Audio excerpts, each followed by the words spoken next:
Hello everyone, this is Khushbu Singh and once again I welcome you all to my YouTube channel। तो आपको thumbnail से पता चल ही गया होगा कि आज का टॉपिक क्या होने वाला है। आज का टॉपिक है आर्टिफिशियल इंटेलिजेंस।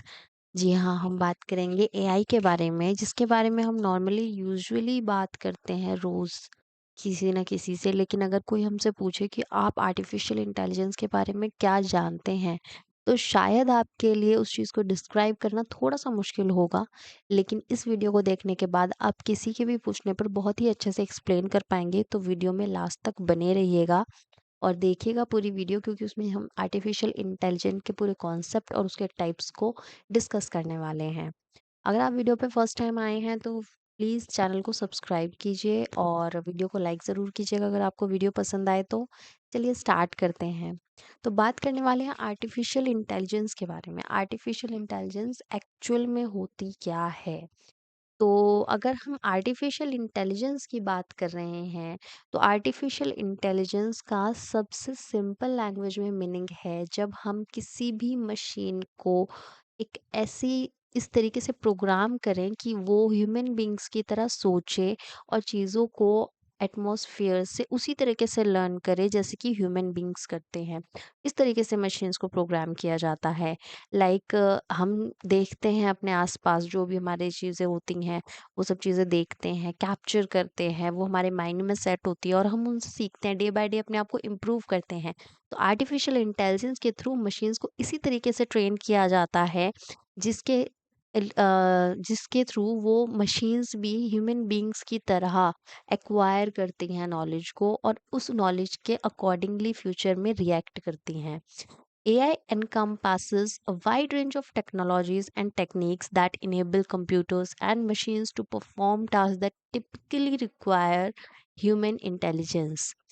However, ये जो टास्क हैं ये डिफरेंट डिफरेंट हो सकते हैं। प्रॉब्लम सॉल्विंग से रिलेटेड हो सकते हैं, डिसीजन मेकिंग से रिलेटेड हो सकते हैं, नेचुरल लैंग्वेज अंडरस्टैंडिंग से रिलेटेड हो सकते हैं, स्पीच रिकॉग्निशन से रिलेटेड हो सकते हैं, इमेज रिकॉग्निशन से रिलेटेड हो सकते हैं। तो ये डिफरेंट डिफरेंट टास्क हो सकते हैं जो एआई आज हमारे डेली लाइफ से जुड़कर परफॉर्म कर रहा है। ठीक है, ये आर्टिफिशियल इंटेलिजेंस के अलग अलग टाइप्स भी होते हैं। ऐसा नहीं है कि ये पूरा एक कॉन्सेप्ट है और एक ही तरह से वर्क करता है। अलग अलग टाइप्स हैं, अलग अलग टाइप के सॉफ्टवेयर्स हैं और मशीन्स हैं जो अलग अलग फील्ड में वर्क कर रही है। ठीक है, आइए देखते हैं कि आर्टिफिशियल इंटेलिजेंस कितने टाइप का होता है। बेसिकली आर्टिफिशियल इंटेलिजेंस को दो टाइप्स में कैटेगराइज किया गया है। जो फर्स्ट टाइप है वो है हमारा वीक एआई और जो सेकंड टाइप है वो है हमारा स्ट्रॉन्ग एआई। वीक एआई को हम नैरो एआई भी बोलते हैं और स्ट्रॉन्ग एआई को हम जनरल एआई भी बोलते हैं। तो चलिए आइए समझते हैं इन टाइप्स को। अगर हम बात करें वीक एआई या फिर नैरो एआई के बारे में, तो इसमें इस तरीके की प्रोग्रामिंग की जाती है मशीन्स के अंदर या फिर सॉफ्टवेयर्स के अंदर जो स्पेसिफिक टास्क से रिलेटेड होती है। सपोज आप किसी वर्चुअल असिस्टेंट को यूज़ कर रहे हैं लाइक एलेक्सा। तो एलेक्सा क्या करेगा आपके लिए? वो आपके क्वेश्चंस के आंसर देगा, रिमाइंडर्स सेट कर सकता है, अलार्म सेट कर सकता है, म्यूजिक प्ले कर सकता है। तो बहुत ही एक लिमिटेड एल्गोरिदम को वो फॉलो करते हैं, लिमिटेड उसमें प्रोग्रामिंग की गई है। तो ये जो होते हैं ये नैरो एआई के अंदर आते हैं, जहाँ पे हमारी मशीन्स या हमारे सॉफ्टवेयर बहुत ही लिमिटेड टास्क परफॉर्म कर सकते हैं जिसके लिए उन्हें बनाया गया है। नेक्स्ट टाइप की अगर बात करें, जो है जनरल एआई या फिर स्ट्रॉन्ग एआई भी बोलते हैं हम इसको। तो जनरल एआई का मतलब क्या है कि यहाँ पे हमारा एक लेवल जो होता है आर्टिफिशियल इंटेलिजेंस का, वो लेवल ये कहता है कि वो समझ सकता है, लर्न कर सकता है और परफॉर्म कर सकता है वो सारे टास्क जो कि ह्यूमन बीइंग्स परफॉर्म कर सकते हैं। जैसे कि आपको रोबोट मूवी तो याद होगी ही। रोबोट मूवी में क्या था, साइंटिस्ट ने एक रोबोट बनाया था जो कि परफॉर्म कर सकता था वो सारे टास्क जो कि ह्यूमन बीइंग्स परफॉर्म करते थे। ठीक है, और उसके साथ में उसके अंदर एक एक्स्ट्रा प्रोग्रामिंग स्किल्स ऐड किए गए जिससे कि उसको सोचने की क्षमता दी गई रोबोट को। तो वो आर्टिफिशियल इंटेलिजेंस के अंदर ही आता है और स्ट्रॉन्ग एआई कैटेगरी के अंदर आती है वो चीज़। ठीक है, लेकिन हम आज के टाइम में जनरल एआई को रियल टर्म्स में अभी तक अचीव नहीं कर पाए हैं। उसके लिए अभी बहुत टाइम बाकी है, लेकिन आइए समझते हैं एग्जांपल्स के थ्रू इन दोनों टाइप्स को और डीपली कि ये किस किस कैटेगरी, ये जो कैटेगरीज हैं ये किस किस फील्ड में क्या वर्क कर रही हैं। अगर बात करें नैरो एआई के टाइप्स के बारे में, तो आप जो वर्चुअल असिस्टेंट्स का आजकल यूज़ करते हैं लाइक सिरी, एलेक्सा, गूगल असिस्टेंट, ये सब वीक एआई के अंडर आते हैं, क्योंकि ये आपके लिए नॉर्मल आपके क्वेश्चन के आंसर्स कर सकते हैं, रिमाइंडर्स सेट कर सकते हैं, वेदर अपडेट्स आपको बता सकते हैं, या फिर आपको कोई टर्म समझ में नहीं आया तो उसको एक्सप्लेन कर सकते हैं। तो ये सब वीक एआई के अंदर आते हैं। सेकेंड आता है आपका रिकमेंडेशन सिस्टम्स, लाइक नेटफ्लिक्स आप यूज़ करते हो, अमेज़न यूज़ करते हो, तो ये किस तरीके का एल्गोरिथम यूज़ करते हैं जो कि आपको सजेस्ट करते हैं मूवीज़, प्रोडक्ट्स या फिर म्यूज़िक जो आपकी इंटरेस्ट बेस्ड होते हैं। आप जो भी सर्च करते हो इन पर, उसके ही अकॉर्डिंगली आपको कंटेंट क्या करते हैं उसके बाद सजेस्ट करते हैं, ठीक है, रिकमेंड करते हैं। नेक्स्ट होता है स्पैम फ़िल्टर। स्पैम फ़िल्टर भी एआई का यूज़ करता है। स्पैम फ़िल्टर कहाँ पे होता है? ईमेल सर्विसेज़ यूज़ करती हैं, जिसमें कि वो स्पैम मैसेजेस या फिर अनवांटेड ईमेल्स को आपके लिए फ़िल्टर करने का काम करते हैं। तो देखो वहाँ भी एआई यूज़ हो रहा है। ऐसा नहीं है कि एआई जो है वो इसी साल से या अभी कुछ सालों से यूज़ हो रहा है। नहीं, हम बहुत लॉन्ग टाइम से यूज़ कर रहे हैं, लेकिन हमें पता नहीं है कि एआई का हम कौन-सा टाइप यूज़ कर रहे हैं और ये हमारी जो डेली लाइफ़ में है वो किस तरीके से कंट्रीब्यूशन दे रहा है। ठीक है? नेक्स्ट है चैटबॉट्स के बारे में। अब चैट जीपीटी तो इस साल का सबसे ज़्यादा मुझे लगता है फ़ेवरेट टॉपिक रहा है सबका। ठीक है? चैट जीपीटी का यूज़ जितना 2023 में यूज़ हुआ है स्टार्ट, मुझे नहीं लगता इससे पहले कोई ज़्यादा यूज़ करता था, सब गूगल ही यूज़ करते थे। लेकिन चैटबॉट्स के बारे में इसी साल में सबको ज़्यादा से ज़्यादा पता चला है। चैटबॉट्स भी एक्चुअली वीक एआई के अंदर आते हैं। क्यों?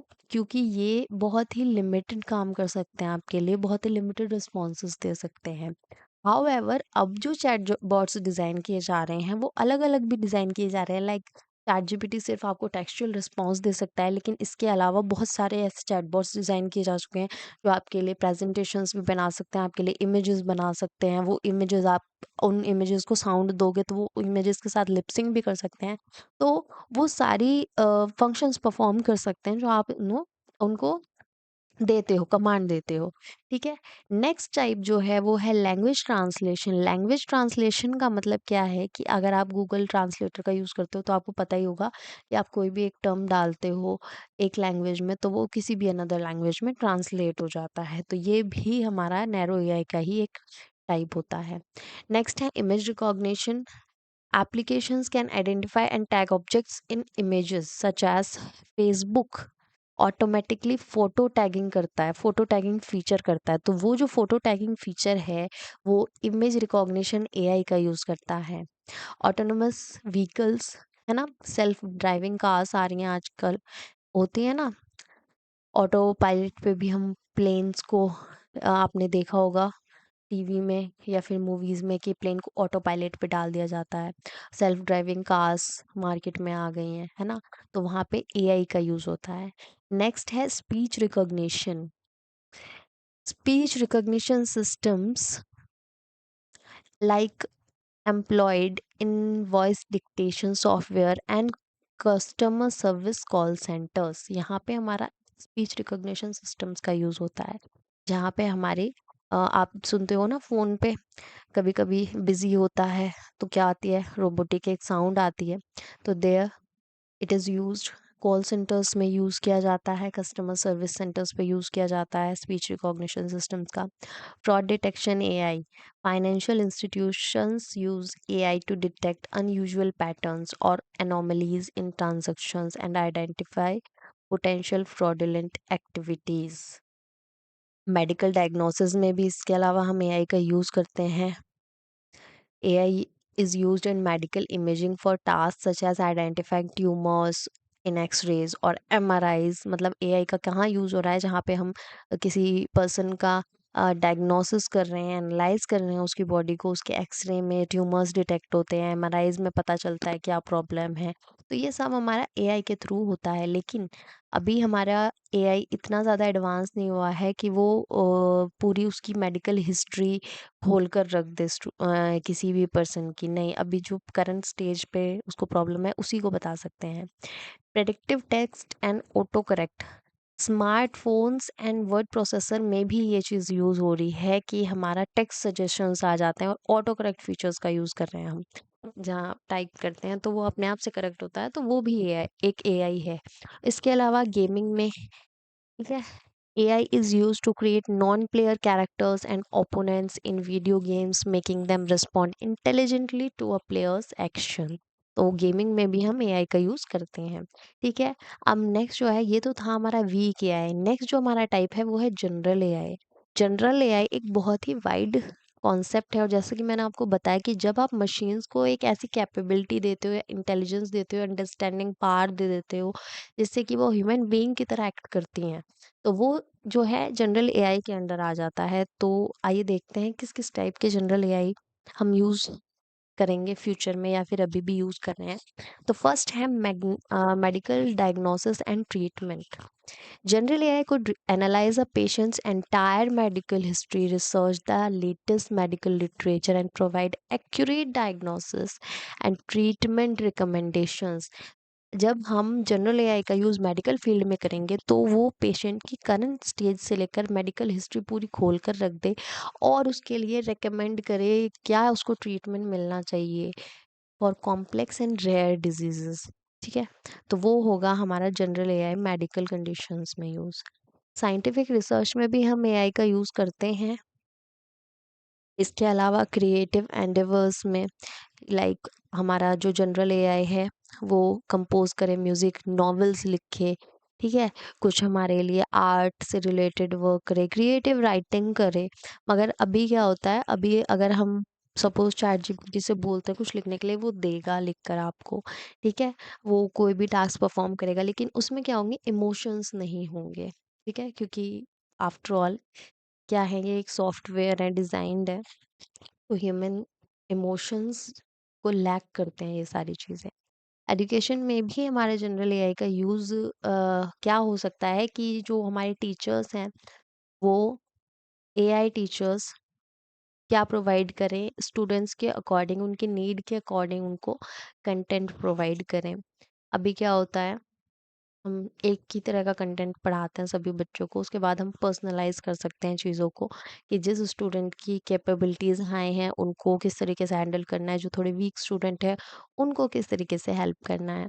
नेक्स्ट है language translation. However language translation तो अभी भी हम यूज़ कर रहे हैं, लेकिन वो जो रिजल्ट प्रोवाइड किए जाते हैं अलग अलग गूगल असिस्टेंट्स के थ्रू या फिर किसी भी सॉफ्टवेयर के थ्रू, वो नियर बाय होते हैं, तो वो बिल्कुल करेक्ट ट्रांसलेशंस अभी तक परफॉर्म नहीं करते हैं हम। नेक्स्ट भी है, जैसे कि आप देख सकते हो, ऑटोनोमस रिसर्च एंड डेवलपमेंट में जनरल एआई का यूज़ हो सकता है। एडवांस रोबोटिक्स, जो कि आपको नॉर्मली पता ही है कि हम जनरल एआई के थ्रू रोबोट्स परफॉर्म कर सकते हैं कॉम्प्लेक्स टास्क, जैसे कि सर्जरी हो गई या फिर कंस्ट्रक्शन हो गया, मैन्युफैक्चरिंग हो गया। इसके अलावा जैसे बॉर्डर पे हमारे सोल्जर्स जाते हैं तो वहाँ पे भी हम इस तरीके रोबोटिक्स प्लांट कर सकते हैं, सो दैट हमारी जो ह्यूमन लाइफ है उसको लॉस कम हो। साइंटिफिक एक्सप्लोरेशन में तो आपको पता ही है, अभी चंद्रयान लॉन्च हुआ था तो हमने कितना कुछ एक्सेस किया है, तो वहाँ पे भी एआई एक बहुत ही इम्पोर्टेंट रोल प्ले करता है।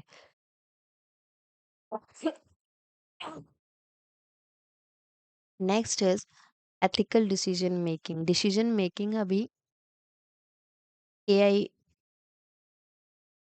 general AI could help make complex ethical decisions in fields such as law, business, healthcare by considering a wide range of factors and moral consideration. इसके अलावा पर्सनल कंपनीज में भी general AI का use होता है। AI could act as intelligent, empathetic companies providing emotional support.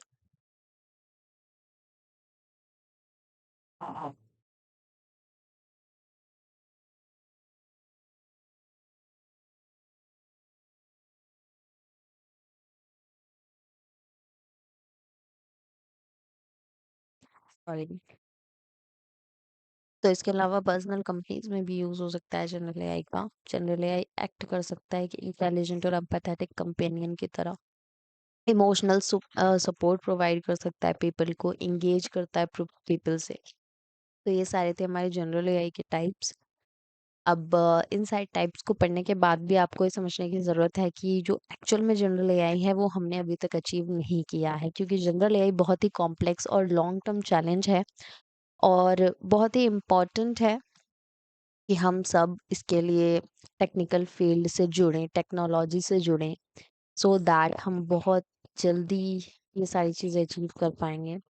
However हमारा जो youth है वो बहुत ही इंटेलिजेंट है और हम लोग बहुत अच्छा कर रहे हैं इस फील्ड में, मगर अभी जो रियल चैलेंज है वो भी रहता है। तो ये छोटी सी एक वीडियो थी जिसमें हमने बात की आर्टिफिशियल इंटेलिजेंस के बारे में। अगर आपको वीडियो पसंद आई हो तो ज़रूर वीडियो को लाइक कीजिएगा और चैनल को सब्सक्राइब कीजिएगा। और मेरी आवाज़ आज थोड़ा-सा प्रॉब्लम थी, तो इस वजह से कहीं अगर कुछ दिक्कत हुई है तो I am really very sorry.